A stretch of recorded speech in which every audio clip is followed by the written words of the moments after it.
Sénateur Cardozo. Merci, Madame la Présidente, et bienvenue, Monsieur le Ministre. Nous sommes ravis de vous avoir ici. Hier, j'ai participé à la table ronde sur les emplois des réfugiés à Toronto et cette table ronde comprenait un réseau d'affaires qui embauche les réfugiés. Cependant, il y avait des préoccupations au sujet d'un manque de consensus national sur l'immigration. J'aimerais que vous nous parliez des politiques que vous avez modifiées au cours des derniers mois pour rétablir la confiance envers notre système d'immigration. Monsieur le ministre, alors tout d'abord, les mesures que nous devons mettre en place sont des mesures qui vont renforcer la discipline dans le système et le gouvernement fédéral devra aussi avoir davantage de contrôle sous plusieurs formes. Donc, pour que les gens qui viennent avec un visa de touriste le font pour les bonnes raisons et ne présentent pas de demande d'asile dès leur arrivée et nous assurer que les étudiants qui viennent pour étudier viennent réellement étudier dans le programme approprié et obtiennent leur diplôme et travaillent dans le domaine où ils ont étudié. À l'heure actuelle, il y a beaucoup de questions qui se posent et justement, nous essayons de trouver des réponses pour gérer le volume. Pourquoi est-ce que je parle tant du volume? Parce que lorsque les Canadiens commencent à mettre en question le consensus, ça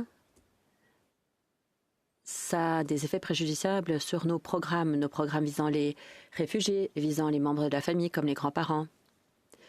Et nous savons que la majorité des immigrants sont des immigrants économiques et contribuent justement à la santé de notre pays, la santé économique, et contribuent au PIB.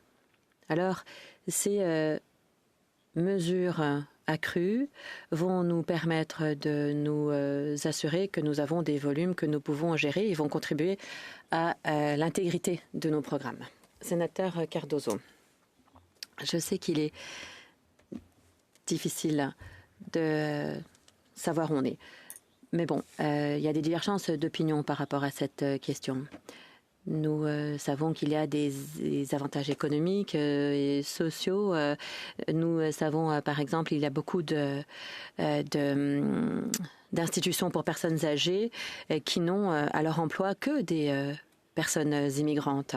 Est-ce que vous travaillez avec les différents groupes pour mettre en exergue les bénéfices de l'immigration pour qu'on puisse remettre en place le consensus qui existe et pour que tout le monde comprenne que tout le monde tire profit de l'immigration au final? Monsieur le ministre, oui, et j'ai dit à mes homologues provinciaux et territoriaux que j'ai pas pour intention de ralentir la croissance économique, mais notre but, c'est d'atteindre le bon alignement entre nos programmes. Les programmes universitaires, comment est-ce que les étudiants étrangers, après, intègrent la population active? Comment est-ce qu'on assure la formation? C'est vrai dans le secteur des soins de santé, dans sa totalité, les soins à domicile, les soins aux personnes âgées. Et donc, on doit atteindre un équilibre entre l'offre et la demande. C'est quelque chose qui continue à m'intéresser avec les provinces et les territoires.